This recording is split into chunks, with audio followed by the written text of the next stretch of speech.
Carlos Andrés a la rueda de prensa. Ven, Pablo. Ven, Fernando. La rueda de prensa. Todo. Esta es la rueda de prensa. Ven, Daniel. ¿Ah? Punto 7 para yasunizar el debate. Vamos.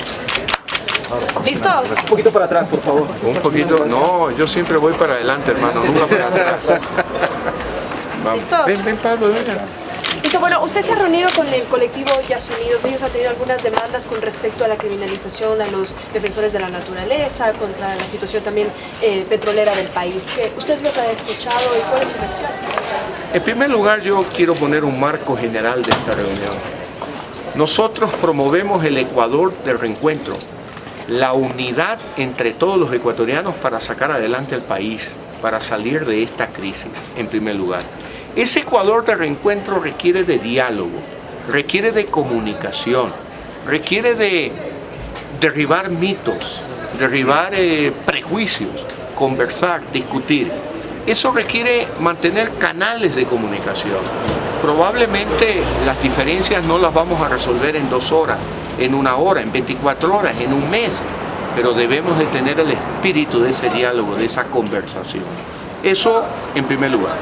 En segundo lugar, el Ecuador conoce que en la campaña del 2013 yo propuse al país la no explotación del Yasuní por razones distintas a los planteamientos de los Yasunidos, muy probablemente, ciertamente que sí, no por razones ambientalistas o ecologistas.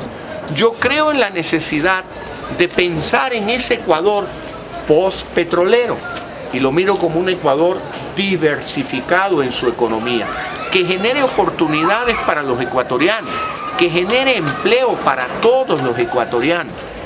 Yo imagino ese Ecuador y esa economía donde el dinero llega directamente al bolsillo del ciudadano, del padre de familia, de la madre de familia, para que sean ellos los que cuiden a sus hijos, alimenten a sus hijos, cuiden de la educación, de la salud. Por supuesto que el Estado debe tener sus recursos para atender a los sectores más vulnerables. Pero claro, ¿qué es el petróleo? El petróleo al final del día es una manguera de dinero conectado a la caja fiscal, dinero administrado por el gobierno. ¿Y qué pasó en la década de los 70 del siglo pasado? Lo mismo que ha pasado en la última década. El festín del petróleo, el agresivo endeudamiento público y posterior a eso la crisis económica que tenemos hoy. Entonces yo creo que los ecuatorianos, más allá de las razones de los Yasunidos, que son válidas, algunas de ellas que ya las voy a mencionar, pues tenemos que tener la madurez para pensar ese Ecuador post-petrolero que genere oportunidades, trabajo para la familia ecuatoriana. ¿Cuál de estas 7 demandas las acogerá? Ahora, hay algunos puntos donde yo realmente de manera inmediata estoy de acuerdo. ¿Quién no puede estar de acuerdo con el respeto a los derechos humanos? ¿Quién no va a estar de acuerdo, un demócrata como yo, con el respeto a los derechos civiles de los ciudadanos?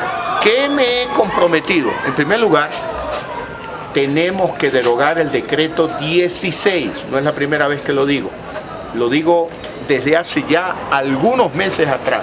Derogar el decreto 16, todas sus reformas, para romper el grillete que se le ha querido poner a la sociedad civil ecuatoriana. En segundo lugar, no podemos continuar criminalizando la protesta. Tenemos que aceptar que en democracia hay grupos que mantienen una posición y hay otros que mantienen otra. No porque se adquiere el poder político, se accede al gobierno, uno adquiere el derecho de atropellar a los otros. Hay que respetar. Y yo me he comprometido que vamos a impulsar la auditoría al Consejo Nacional Electoral. ¿Para qué? Para investigar qué pasó con la consulta de los Yasunidos. Ellos hicieron el esfuerzo de recoger más de 750.000 firmas. No puede ser que simplemente se burlaron de ese esfuerzo y ahora no pasa nada. Yo acojo la propuesta de ellos de auditar al Consejo Nacional Electoral para ver quiénes fueron los responsables que impidieron esa consulta popular. En segundo lugar, yo estoy de acuerdo. Amnistía, indulto, lo que sea necesario para que aquellos activistas civiles adquiran su libertad, no sean perseguidos.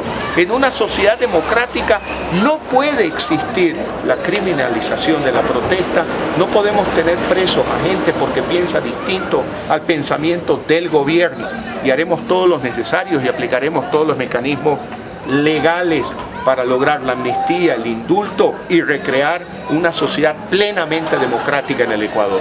¿En qué puntos necesitamos seguir conversando? Tenemos que hablar de ese Ecuador postpetrolero. Por ejemplo, ya hoy la propuesta de no explotar el Yasuní se convirtió en algo que ya no es realista, porque el gobierno que ofreció no explotarlo cambió de idea y lo ha explotado.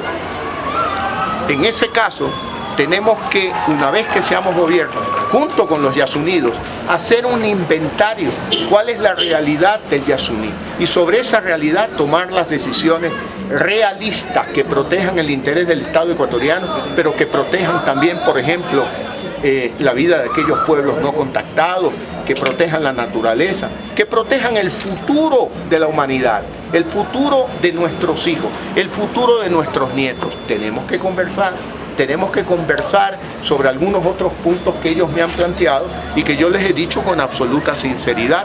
En 2 horas no podemos resolver estos temas. Tenemos que hablar más, tenemos que discutir y tenemos que ni siquiera ponernos plazos para llegar a acuerdos. Para el diálogo, para la búsqueda de consenso, no hay plazos. Hay diálogos permanentes, constantes. En otro tema, ¿usted respaldará los diálogos que se van a efectuar en el Ecuador entre Colombia y el Ejército de Liberación Nacional? ¿Usted promoverá estos diálogos en caso de llegar a la presidencia? La paz es un valor fundamental para lograr el desarrollo sostenible, ¿no? Es un valor fundamental para toda la humanidad. ¿Cómo negarse a apoyar todos los esfuerzos de diálogo para construir la paz? Y hay que comprender también, y yo comprendo a mucha gente que quiere la paz pero critica el camino hacia la paz. El camino hacia la paz no es fácil, no es perfecto, pero el final es maravilloso. Y tenemos que hacer todos los esfuerzos para apoyar esos diálogos que conduzcan a la paz de Colombia, que le conviene también al Ecuador y toda América Latina. ¿Qué trabajo se tendrá que hacer en la frontera por algunas personas que no se adherirán tampoco a ese proceso de paz en Colombia? Ya lo han anunciado. Bueno, yo no soy un especialista en el tema para responderle asuntos ya de carácter operativo. Los especialistas nos harán recomendaciones, pero yo sí, como un presidente democrático, defenderé siempre el valor fundamental de la paz, el valor del diálogo, el valor de la búsqueda de los acuerdos, de los consensos. Sobre eso se basa el desarrollo, la cohesión social. No hay apuro para que un gobierno tenga ingresos. Lo importante es el respeto a los derechos humanos, el respeto a los derechos civiles, el respeto a los derechos políticos, el respeto a pensar diferente. Lo que yo planteo es extender la mano y conversar con todas las personas que piensan diferente a mí. Tenemos que mantener canales de comunicación. Eso es democracia y eso es contribuir a la paz y al desarrollo sostenible. ¿Sobre la exportación minera, señor Lasso, algún aporte en esta reunión? Bueno, un planteamiento que ya lo he hecho hace 3 meses o 4 meses atrás, mi compromiso de respetar una consulta vinculante. Ayer estuve en el Perú conversando con el presidente Pedro Pablo Kuczynski y precisamente le planteé el mismo tema y le dije cuál es su visión, cómo maneja usted este tema, y él me decía pues es fundamental y vital manejar diálogos, crear consensos, y en su propio despacho me dijo, tengo una persona dedicada precisamente a tratar de conciliar este objetivo de la explotación minera, pero con el respeto a las comunidades. Son temas de carácter local, son diversos, no son todos iguales, y mi compromiso absoluto y total es a la consulta previa vinculante, y una consulta democrática, seria, sin abusos del poder, sin que mañana las instituciones del Estado manipulen esas consultas a favor de los objetivos del gobierno. ¿Cuándo definirá a su compañero de fórmula? Pronto. ¿Será en este mismo mes? Pero por supuesto que sí, en este mismo mes, sí. Sin duda. Bueno, hay plazo hasta el 18 de noviembre, ¿no? Así es. ¿Cuándo escribirá? ¿En noviembre o en octubre su candidatura? Bueno, eso depende mucho de todos los procesos internos. La Asamblea Nacional de Creo será el 29 de octubre en la ciudad de Guayaquil, así que a partir del día 30, no, yo no creo, el mismo día 30 se puede inscribir la candidatura, o a partir del 30. y yo creo que antes del 29 de octubre anunciaré el binomio. ¿Y ustedes pedirían que esa asamblea de Creo sea transmitida también por los medios públicos?